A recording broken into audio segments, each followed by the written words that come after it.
नमस्कार प्यारे दोस्तों, आज हम आपको एक ऐसी कहानी सुनाने जा रहे हैं जो केवल एक पौराणिक कथा नहीं बल्कि भक्ति, वीरता और त्याग का अद्भुत संगम है। एक ऐसा योद्धा जो महाभारत के युद्ध में भाग नहीं ले सका, लेकिन उसका बलिदान इतना महान था कि भगवान श्री कृष्ण ने स्वयं उसे कलयुग में पूजा जाने का वरदान दिया। आज हम बात करेंगे उस योद्धा की जिसे हम और आप खाटू श्याम जी के नाम से जानते हैं, जिसका सिर युद्ध भूमि से चलकर पहुंचा राजस्थान के एक छोटे से गांव खाटू, और वहीं से शुरू हुई एक अनोखी श्रद्धा की यात्रा। तो आइए जानते हैं कि बर्बरीक कैसे बने खाटू श्याम, क्या था उनका बलिदान और क्यों उन्हें कहा जाता है हारे का सहारा। वीडियो को अंत तक जरूर देखिएगा, क्योंकि इस कहानी में है वो शक्ति जो आपके जीवन की कठिनाइयों को भी समाप्त कर सकती है। प्राचीन काल में महाभारत के युद्ध से जुड़ी एक ऐसी अद्भुत और रहस्यमयी कथा है जो आज भी लोगों के दिलों में श्रद्धा और भक्ति का संचार करती है।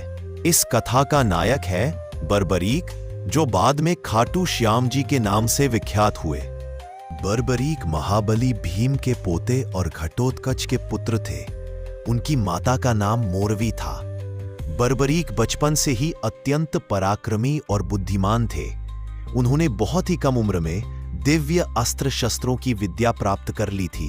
उन्होंने तपस्या करके ब्रह्मा, विष्णु और महेश से 3 ऐसे अमोघ बाण प्राप्त किए जिनमें इतनी शक्ति थी कि उनसे कोई भी युद्ध कुछ ही क्षणों में समाप्त किया जा सकता था। उनका एक और विशेष अस्त्र था नील घोड़ा। वे हमेशा नीले वस्त्र पहनते थे और इसी कारण उन्हें नीलकंठ या नीलांबरधारी भी कहा गया। जब महाभारत का युद्ध शुरू होने वाला था तो बर्बरीक ने भी युद्ध देखने की इच्छा जताई। वे अपनी माता से आज्ञा लेकर कुरुक्षेत्र की ओर चल पड़े।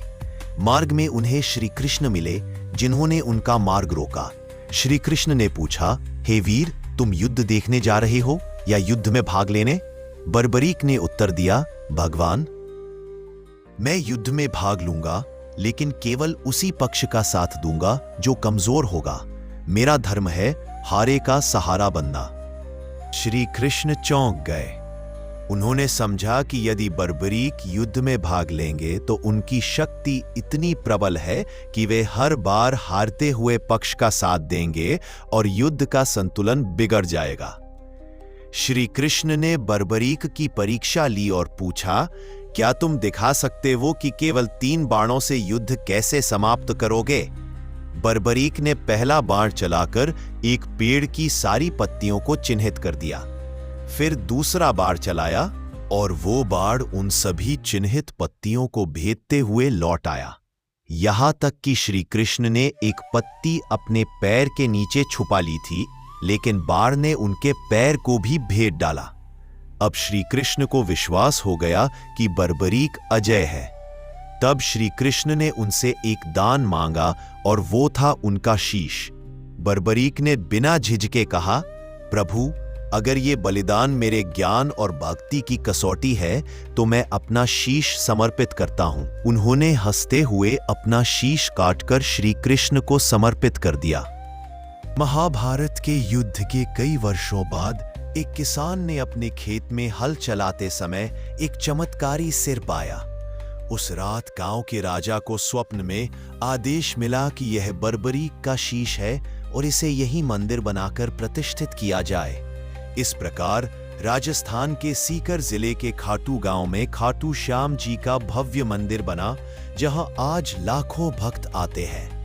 खाटू श्याम जी को कृपालु देव, संकट मोचक और हारे का सहारा माना जाता है। उनकी भक्ति में कोई जात पात, धर्म या भाषा का बंधन नहीं है। हर वर्ष फाल्गुन मास में विशाल मेला लगता है, जिसमें लाखों श्रद्धालु पैदल यात्रा करके आते हैं। लोगों का विश्वास है कि जो भी सच्चे मन से बाबा श्याम को याद करता है, उसकी हर मनोकामना पूरी होती है।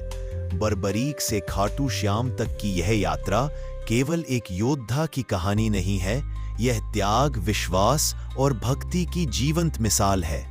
अगर आपको खाटू श्याम जी की ये अद्भुत और प्रेरणादायक कथा पसंद आई हो तो इस वीडियो को लाइक जरूर करें, चैनल को सब्सक्राइब करना न भूलें और कमेंट में पूरे दिल से लिखें जय श्री श्याम या जय श्री खाटू श्याम जी। आपका एक एक कमेंट बाबा श्याम की भक्ति का प्रसार है। तो चलिए साथ मिलकर भक्ति की इस मशाल को और आगे बढ़ाते हैं।